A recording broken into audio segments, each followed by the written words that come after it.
Captain Jake Morrison stood at the bridge window of the transport ship New Horizon and watched his home world grow smaller in the distance. The planet that had been home to 3 generations of his family was now just a blue dot against the black of space. Behind him, the bridge crew worked quietly at their stations, their faces showing the same sadness he felt in his heart. "Captain, all civilian transports have cleared the planet's gravity well," reported his first officer. "We are the last ship to leave the Kepler system." Jake nodded, but did not turn around. Somewhere below on that shrinking world, alien soldiers were probably already walking through the empty streets of New Haven City, the place where he had been born 42 years ago. The thought made his stomach turn, but there was nothing he could do about it now. The evacuation had taken 11 months. 11 months to pack up the lives of 12 million humans who had called the Kepler system home. They had built farms and factories, schools and hospitals, parks where children played, and monuments to remember their dead. All of it was being left behind because the galactic hegemony had decided that humans were too dangerous to live anywhere except around their own sun. "Sir, incoming message from Admiral Blake on the Terra's shield," his communications officer announced. "Put it through," Jake said, finally turning away from the window. Admiral Henry Blake's weathered face appeared on the main screen. The old man looked tired, older than his 68 years. Running the largest evacuation in human history had taken its toll on everyone, but especially on him. "Captain Morrison, how are your people holding up?" the Admiral asked. "As well as can be expected, sir. The children are asking when they can go home. The adults know better than to ask." Blake's expression darkened. "Any word from Dr. Carter's team about the alien communications they intercepted?" "She's still working on the translations, but what she's found so far isn't good news." Dr. Lisa Carter had spent the last 5 years studying the 12 alien species that made up the galactic hegemony. She had believed, like many humans, that peaceful cooperation was possible between different species. The evacuation order had shattered those hopes, but it had also given her access to intercepted alien communications that revealed the real reasons behind humanity's exile. In her small quarters aboard the New Horizon, Dr. Carter stared at the alien text scrolling across her computer screen. The Vorthic language was harsh and direct, which made translation easier, but the content more disturbing. The aliens were not afraid of human weapons or human territory. They were afraid of human minds. According to the intercepted messages, humanity had achieved in 300 years what most species took thousands of years to accomplish. Humans had spread to 47 star systems, terraformed dozens of worlds, and developed new technologies at a pace that frightened the older species. The Vorthic Empire, which led the hegemony, had convinced the other species that humans would eventually dominate the galaxy if they were not stopped now. "They call us the Rapid Plague," Dr. Carter muttered to herself as she read another message. "They think we multiply and adapt too quickly." The irony was bitter. Humans had always been careful to respect alien territories and had never started a war with any species. They had offered to share their technologies and had welcomed alien visitors to their worlds. But apparently, being good neighbors was not enough when your neighbors were afraid of your potential.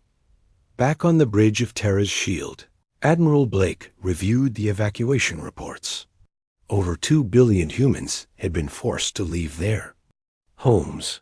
The logistics had been a nightmare, but somehow they had managed to get everyone out alive. The alien deadline had been firm: 1 standard year to evacuate all human colonies beyond the Sol system, or face complete destruction. Blake had argued for resistance, but the math was simple and brutal. The hegemony could field thousands of warships. Humanity had fewer than 200, most of them designed for exploration and defense rather than conquest. A war would have meant the extinction of the human race. "Admiral," President Santos is requesting a conference call with all fleet commanders, his aide informed him. Patch it through to my ready room. President Maria Santos looked exhausted when her image appeared on Blake's screen, along with the other fleet commanders scattered across the evacuation convoy. She had aged 10 years in the past 12 months, and Blake could see the weight of responsibility in her eyes. Admirals, captains, we have successfully evacuated all human civilians from the contested systems, she began. But as we return to Sol Space, we must discuss what comes next. With respect, Madam President, what comes next is that we prepare for war, said Admiral Patricia Adams, commander of the Second Fleet. The aliens have shown us that they will never accept human expansion. They want us contained in our own system like animals in a cage. The evacuation was the right choice, Blake said. We saved 2 billion lives. But Admiral Adams is correct. This is not over. President Santos nodded grimly. I have authorized several classified research projects. If the aliens think they can keep us trapped in Sol forever, they are going to learn otherwise. But for now, we need to focus on housing and feeding our refugees. The conversation continued for another hour, but Blake's mind was already working on longer-term problems. The aliens had made a critical mistake. They had given humanity time to prepare and a reason to unite. Before the evacuation, humans had been scattered across dozens of worlds, each colony focused on its own interests. Now they were all in one place, with a common enemy and a shared desire for justice. As the last ships of the evacuation fleet crossed into Sol Space, Captain Morrison made one final announcement to his passengers. Ladies and gentlemen, we are now entering the Sol system. Earth is still 3 days away, but we are home. The transport was filled with the sound of crying, but Jake could not tell if the tears were from relief or sorrow. Probably both. These people had lost everything they had worked for, everything their families had built over generations. But they were alive, and they were together. In her quarters, Dr. Carter closed her computer and looked out at the stars. The aliens thought they had solved the human problem by forcing them to leave. But they had only created a different problem, one that would grow larger with every passing day. Humans did not forget injustices, and they did not give up on their dreams. The galactic hegemony would learn this lesson eventually. The only question was how much it would cost them when they did. 5 years had passed since the last human ship crossed into Sol Space, and the once quiet system now buzzed with desperate activity. Colonel Ryan Shaw floated in the construction bay of New Armstrong Station, watching welders seal another section of hull plating into place. The massive space station grew larger each day, stretching across the asteroid belt like a metal city among the rocks. Colonel, we need to talk about the housing shortage again, said his chief engineer, pointing to a datapad filled with red numbers. We've got another 100,000 refugees arriving from the Jupiter colonies next week, and we're already at 120% capacity. Ryan rubbed his tired eyes. Every day brought the same problems. Too many people, not enough space, not enough food, not enough water recycling systems. Earth's orbital habitats were packed beyond safe limits. The moon colonies were bursting at their seams, and Mars had become one giant refugee camp. The great human diaspora had been forced back into their home system like water squeezed through a funnel. Convert Cargo Bay 7 into temporary housing, Ryan decided, and start construction on Habitat Ring 4 immediately. I don't care. We have to strip metal from asteroids with our bare hands. The amazing thing was that it was working. Somehow, impossibly, humanity was adapting. They always did. The same drive that had carried them to 47 star systems in 3 centuries was now focused on a single goal: survival and preparation for what would come next. Down in the restricted sections of New Armstrong, engineer Katie Wells worked. on projects that officially did not exist. Her team had been studying pieces of alien technology for 3 years now, ever since Admiral Blake had quietly authorized the collection of debris from hegemony ships that had monitored the evacuation. The aliens had been careless, leaving behind sensor probes and communication relays that human salvage teams had recovered. "The quantum tunnel drive is fascinating," Katie explained to her assistant as they examined a small alien device. "Most species use dimensional rifts to travel faster than light, but this technology actually bends space-time itself. If we can figure out how it works, we might be able to improve on it." Her assistant, a young man named Danny, who had lost his family's farm on New Terra, looked skeptical. "Improve on alien technology that's thousands of years old?" Katie smiled grimly. "The aliens think in terms of thousands of years. We think in terms of decades. That's going to be their downfall." She was right, though she did not know it yet. Human minds work differently than alien minds. Where other species saw perfection in ancient designs, humans saw room for improvement. Where aliens built things to last forever, humans built things to work better tomorrow than they did today. In the outer system, Commander Alex Turner piloted his stealth ship Ghostwalker through the darkness beyond Pluto's orbit. His mission was officially listed as Deep Space Patrol, but everyone knew he was mapping hegemony positions and testing how close human ships could get to alien sensors without being detected. "Contact bearing 27 Mark IV reported." His sensor operator. "Looks like another Vorthic monitoring station." Alex studied the readings on his screen. The aliens were watching Soul Space constantly, probably waiting for humans to try to break out of their imposed prison.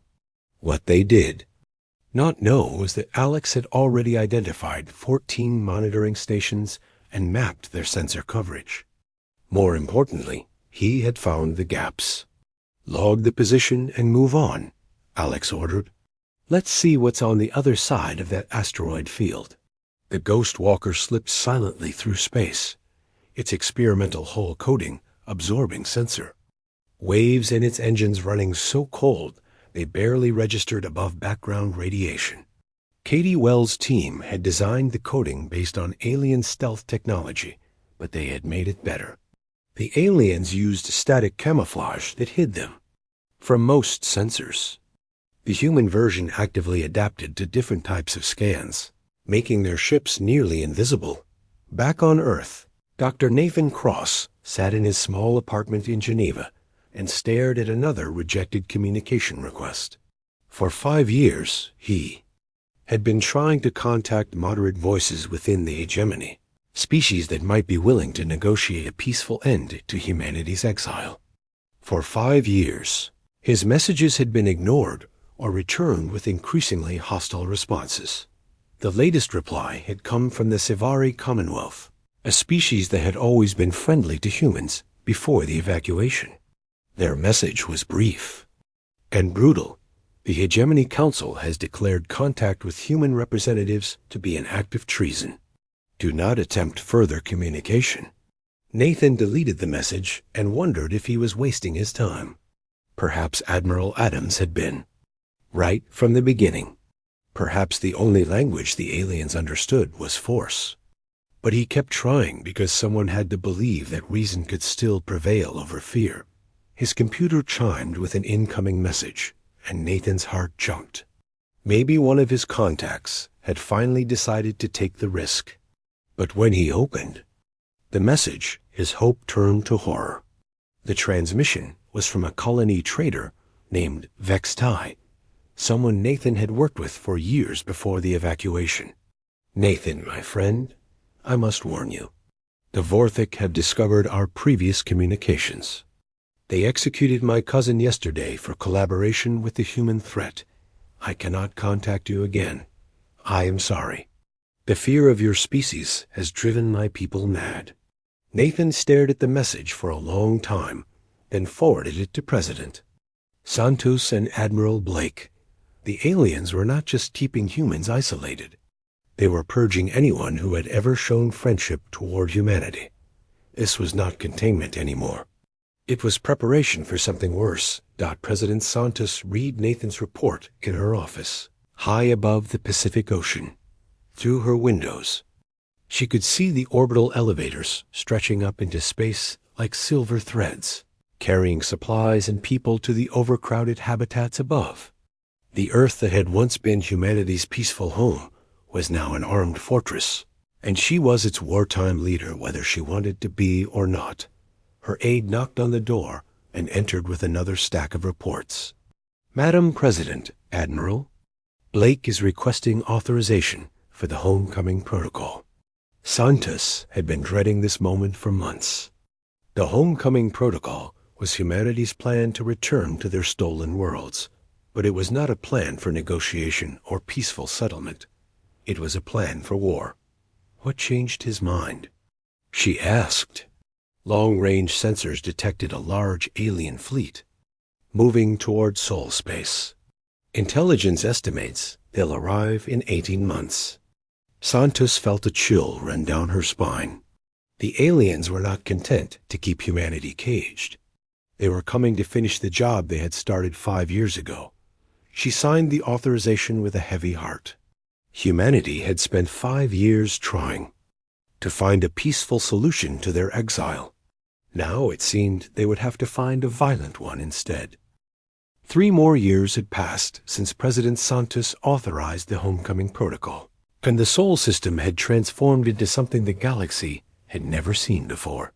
General Patricia Adams walked through the command center of the Human Defense Corps, watching hundreds of technicians coordinate the largest military buildup in human history. General, the first squadron of Valkyrie fighters completed their trials yesterday, reported her aide, a young lieutenant who had been born on one of the lost colonies. Captain Griffin says they're ready for combat operations. Patricia nodded as she studied the holographic display showing ship positions throughout the system. The old human military doctrine of large battleships and massive fleets had been abandoned completely. Instead, they were building something entirely new, something that played to human strengths rather than trying to match alien numbers. How? Many pilots have completed neural mesh training? Patricia asked. 2,000 and counting. Dr. Page says we can train another 500 each month if we get more volunteers. There were always more volunteers. Every refugee who had lost their home wanted a chance to take it back. The waiting lists for pilot training stretched for months, filled with farmers and teachers and engineers who are ready to become warriors, if it meant their children could have real homes again. In the medical bay of the Mars training facility, Dr. Kevin Page watched another pilot undergo neural mesh installation. The procedure was risky and painful, but it gave human crews abilities that no alien species possessed. The mesh connected the pilot's nervous system directly to their ships' controls, allowing them to react and maneuver with the speed of thought itself. How does it feel? Dr. Page asked the pilot, a woman named Sue, who had lost her husband in the evacuation. Like the ship is part of my body, Sue replied, her eyes still closed as the neural connection stabilized. I can feel the engines, the weapons, even the hull plating. It's incredible. Dr. Page smiled. The aliens controlled their ships with manual interfaces and voice commands, systems that required precious seconds to execute each action.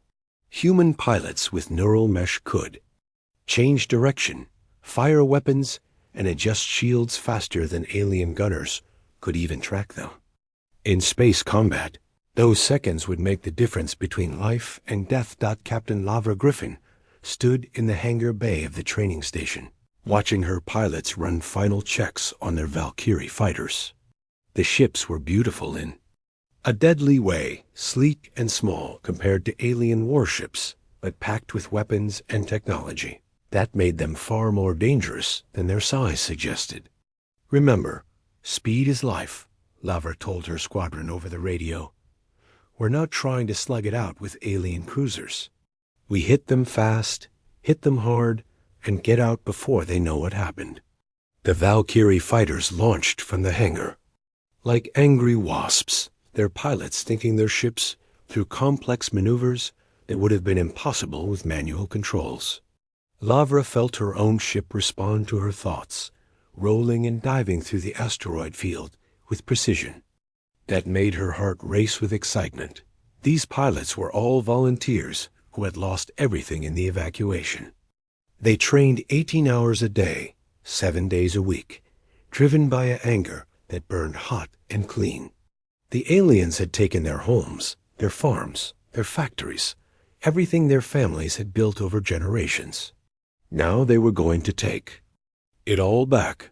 Meanwhile, Commander Troy Walker slipped through the outer edges of hegemony space in a ship so advanced that alien sensors could barely detect it, even when it was right in front of them.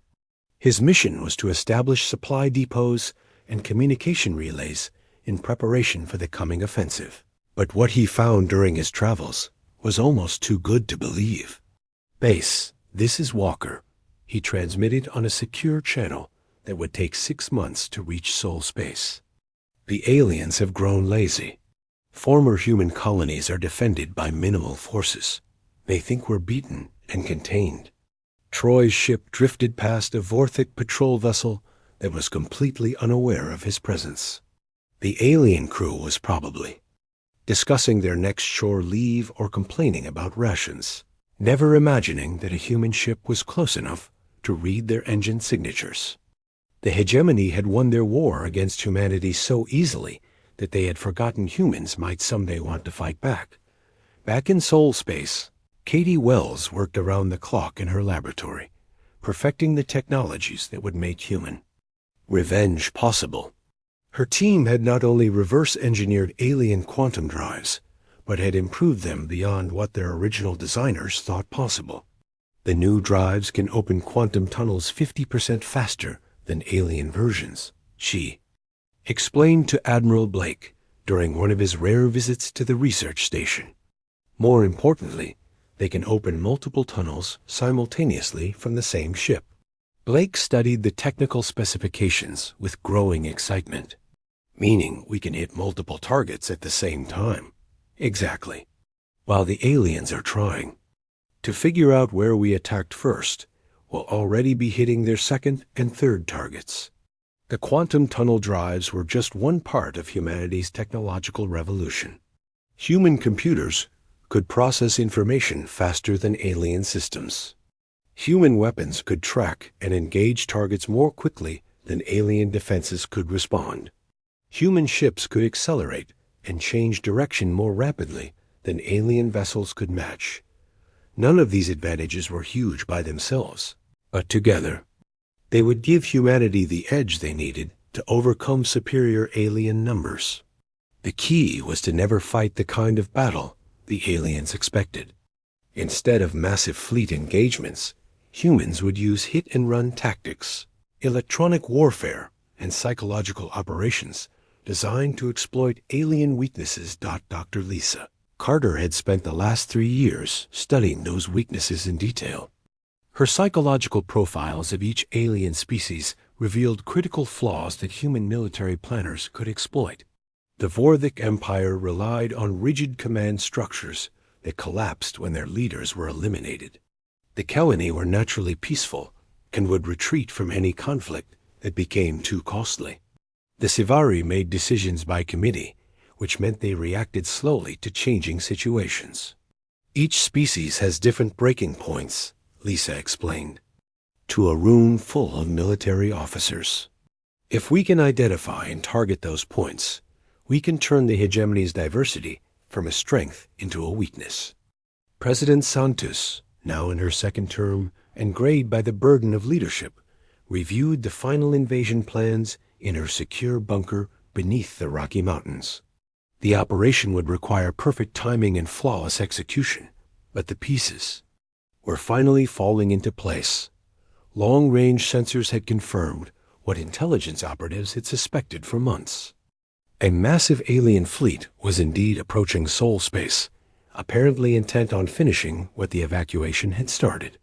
The hegemony had decided that even a contained humanity was too dangerous to allow to survive. They're bringing everything. They have, Admiral Blake reported during the final planning session. Over 3,000 ships from 12 different species. They want to make sure there are no human survivors this time. Santos looked around the table at the faces of the people who had helped humanity survive 8 years of exile and preparation. They had built new technologies, trained new warriors, and united their scattered people into a force that was ready to fight for their freedom. Then we'll give them the war they want, she said quietly. But it won't be the war they expect. The hegemony cleansing fleet dropped out of dimensional rifts at the edge of soul space like a wall of metal and death. Admiral Blake watched from the bridge of Terra's shield as his sensors counted the enemy ships. 3,200. Vessels from 12 different species, all coming to finish what they had started 8 years ago. Sir, lead elements will reach Mars orbit in 6 hours, his tactical officer reported. They're broadcasting on all frequencies, demanding immediate human surrender. Blake smiled grimly as he studied the alien formation. They were approaching. In the same rigid battle lines that had served them well for centuries.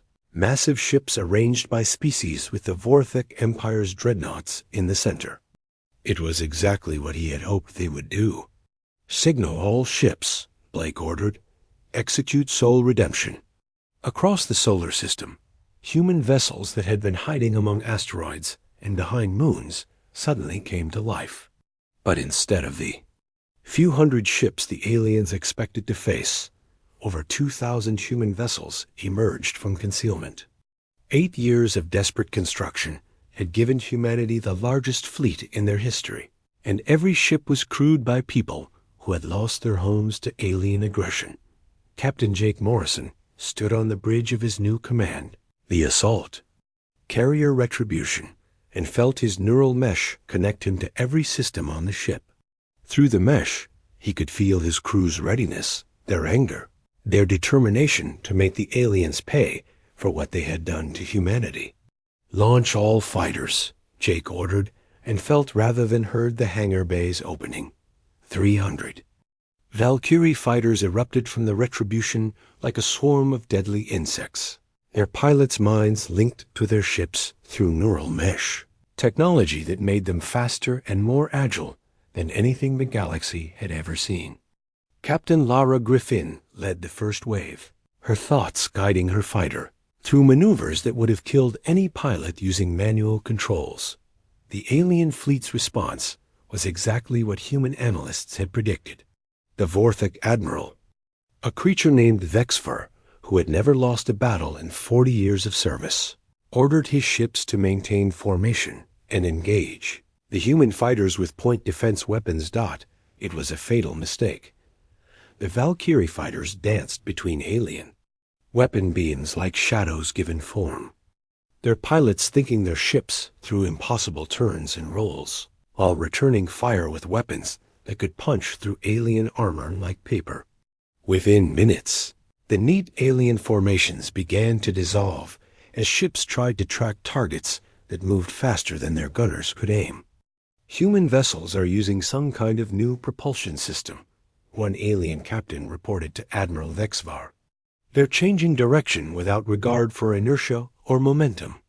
Vexvar snarled in frustration as he watched his fleet's advantage, in numbers being negated by human speed and agility.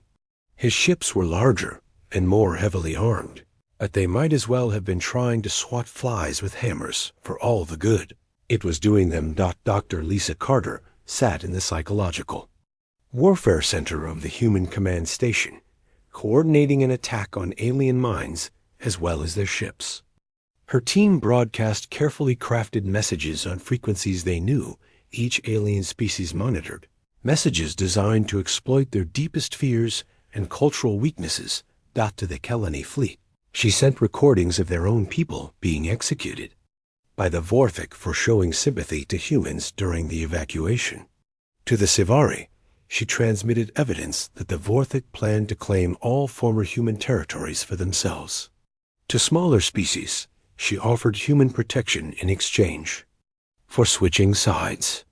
Psychological warfare is working, her assistant reported. 3 colony ships have broken formation and are withdrawing. The Sivari fleet is requesting new orders from their home world.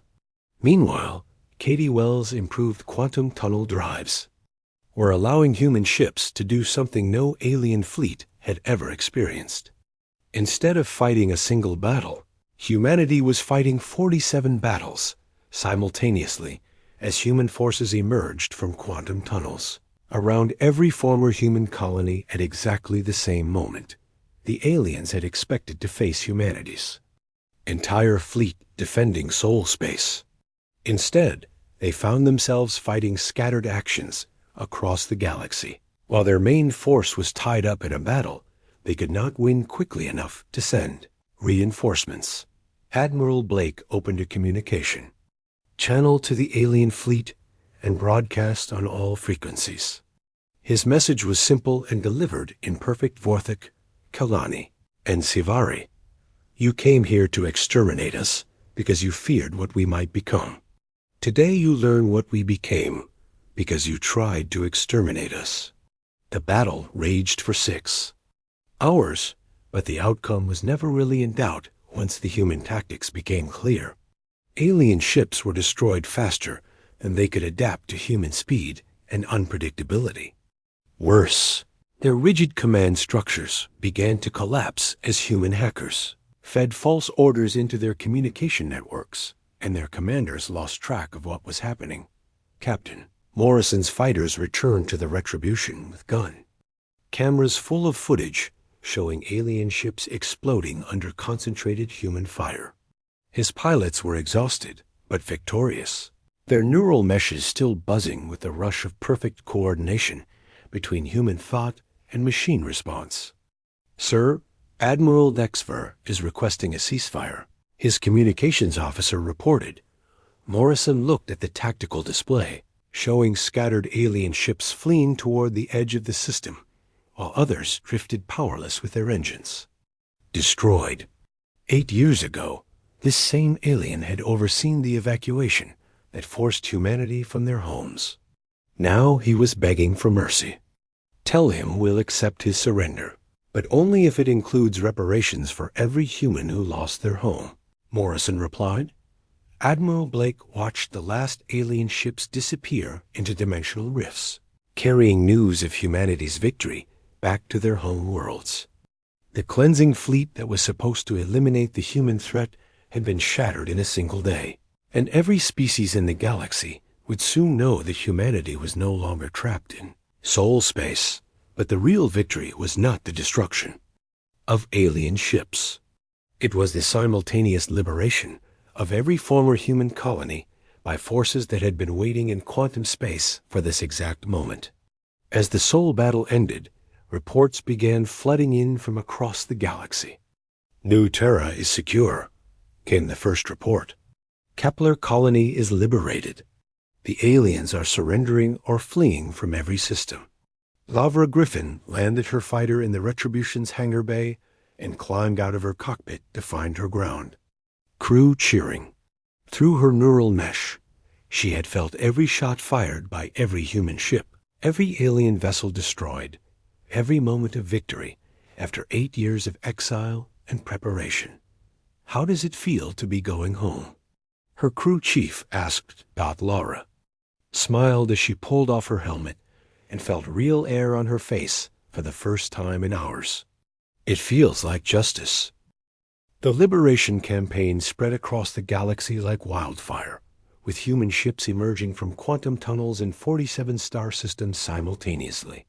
Captain Lara Griffin led her fighter squadron through the atmosphere of New Terra, colony where she had been born 28 years ago, and felt tears streaming down her face as she saw the familiar mountains and rivers below.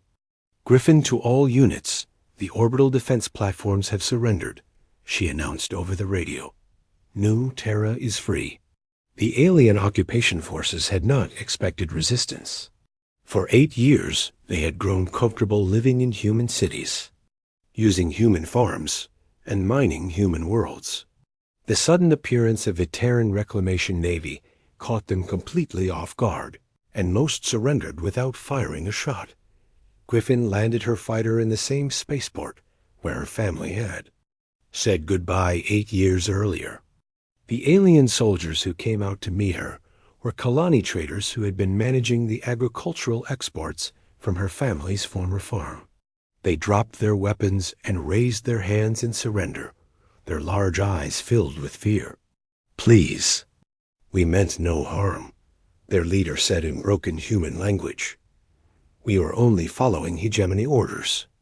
Griffin looked at the alien who had been living in her childhood home and felt the anger that had sustained her through 8 years of exile finally begin to fade. These creatures were not the enemy. They were just another species caught up in the Vorthic Empire's plans for galactic domination. "You're free to leave," she told them. "Take your ships and go home. But know this, if any species ever tries to drive humans from their worlds again, we won't wait 8 years to respond." Across the galaxy, similar scenes played out as human. Forces reclaimed their stolen territories. A campaign that Admiral Blake had planned for months was over in just 3 weeks, with minimal casualties on both sides. The aliens had not been prepared to fight a determined enemy, and most chose surrender over destruction. Admiral Blake himself led the fleet that approached Dominion Prime, the capital world of the Vorthic Empire and the seat of hegemony power. The massive space stations and defense platforms that surrounded the planet were impressive, but they had been designed to fight traditional fleet actions, not the swarming tactics that humans had perfected. "This is Admiral Henry Blake of the Terran Reclamation Navy," he broadcast to the planet below. "I am here to discuss terms for ending this conflict." The response came from Supreme Marshal Kexvar, the military leader of the Vorthic Empire and brother of the admiral who had died in the Soul Battle. His image appeared on Blake's screen, showing a creature that looked like a cross between a lizard and a wolf, with scales that had turned gray with age and eyes that burned with hatred. "You dare approach our capital world with your primitive vessels," Kexvar snarled. "The Vorthic Empire has ruled this galaxy for 10,000 years. We will not bow to upstart humans," Blake smiled calmly. "Marshal, your fleet at Sol was destroyed in 6 hours. Your occupation forces across 47 systems have surrendered or fled. Your empire is collapsing as we speak. I'm offering you a chance to end this with honor rather than forcing me to demonstrate what human weapons can do to your cities." To emphasize his point, Blake ordered a demonstration. A single human destroyer fired 1 quantum torpedo at an uninhabited moon orbiting Dominion Prime. The weapon punched through the moon's core and split it in half, sending debris cascading through space in a display of power that made every alien on the planet look up at the sky in terror. The negotiation took 3 days, but the outcome was never in doubt. The Vorthic Empire agreed to full reparations for damages to human colonies, recognition of human territorial sovereignty, and the establishment of neutral zones to prevent future conflicts. More importantly, they agreed to dissolve the galactic hegemony and allow each member species to determine their own foreign policy. President Santos, now 71 years old, but still sharp as a blade, addressed the galaxy from her office on Earth. Her words were translated into every known alien language and broadcast on every communications network in civilized space. "For 8 years, humanity lived in exile because we were told our expansion threatened galactic peace," she said. "Today we prove that peace was always possible, but only when it was based on mutual respect rather than fear and domination." The old hegemony crumbled within months. Species that had been forced into the alliance by Vorthic threats quickly signed separate peace treaties with humanity. The Kelani Commonwealth became humanity's first official ally, grateful for protection against future Vorthic aggression. The Savari Republic requested human assistance in developing new technologies for peaceful purposes. Even some Vorthic worlds rebelled against their own empire, asking for human protection when they declared independence. The species that had started the war found themselves isolated and powerless as their former subjects chose freedom over fear. Dr. Lisa Carter established the first interspecies cultural exchange on New Terra, welcoming alien scientists who wanted to study human adaptability through cooperation rather than conquest. Her research stations became centers of learning where different species worked together to solve galactic problems like disease, hunger, and environmental destruction. The galaxy feared human expansion because they thought we would dominate them, she explained to a mixed audience of humans and aliens. Instead, we're teaching them that diversity makes everyone stronger. Captain Jake Morrison became the first governor of New Kepler, the system where he had been born and from which he had been forced to flee. He stood in the same spaceport where he had watched his homeworld disappear 8 years earlier, but now he was watching children play in parks that had once been alien military bases. Governor, the Vorthic prisoner Vex Ver is requesting to speak with you, his aide announced. Morrison found the former admiral in a comfortable detention facility, looking older and smaller than he had during the evacuation. Vex Ver had been captured during the Sol battle and was now awaiting trial for war crimes, but he seemed more curious than afraid. I have studied human history since my capture, Vex Ver said in careful English. Your species has fought many wars among yourselves, but you always rebuild afterward. You always try again. Why? Morrison thought about the question for a long moment. Because we believe tomorrow can be better than today. That's what you never understood about us. You saw our expansion and thought we wanted to conquer the galaxy. But we just wanted to build better homes for our children. 5 years after the return, Admiral Blake sat in his retirement home on Luna and watched ships launch from Earth's orbital shipyards. But these were not warships carrying soldiers to fight alien enemies. They were exploration vessels crewed by mixed human and alien teams, heading out to discover new worlds and new possibilities for cooperation. His final log entry, recorded on the 10th anniversary of humanity's return, would become part of galactic history. The hegemony forced us to leave because they feared what we might become. They brought war because they could not accept peace. In the end, they discovered that humanity's greatest strength was never our weapons or our ships. It was our refusal to accept that exile meant defeat, and our determination to prove that the galaxy had room for everyone who chose cooperation or conquest. The galaxy had learned its lesson. Forcing humans to leave had been easy. Living with the consequences of making them want to come back had changed everything.